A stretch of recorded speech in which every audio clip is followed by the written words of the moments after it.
As we grow up, we are taught what is wrong and what is right.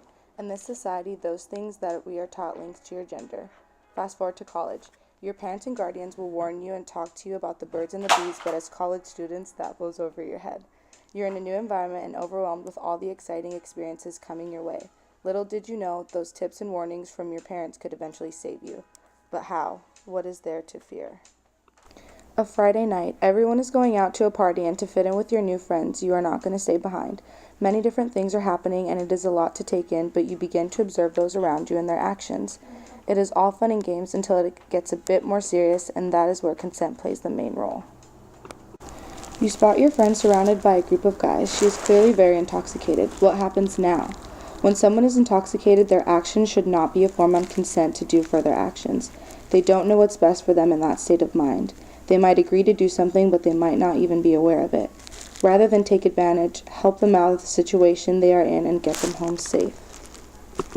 You turn to your right and notice that a girl is being flirty with a guy. You don't think much of it until you see him taking her to one of the rooms. Did she even agree to it?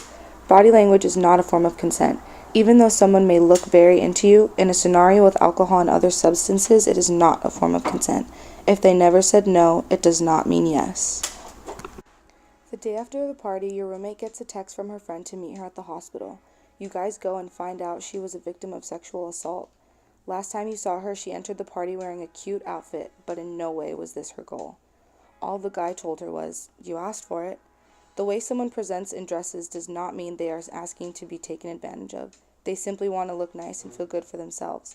Clothing is not a form of consent. In college, it is important to know the correct forms of consent and the wrong ones.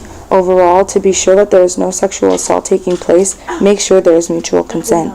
This consent should be given when they are in their full senses and know what is happening to be able to say yes clearly. Consent is often overlooked and unimportant. Parents and guardians should teach consent to both females and males, but it is our responsibility to learn and remember those tips. College campuses have programs that remind the students of consent as well. 11.2% of students experience rape or sexual assault. Sexual assault is something no one should go through, so be smart and aware and remember, no means no and yes means consent.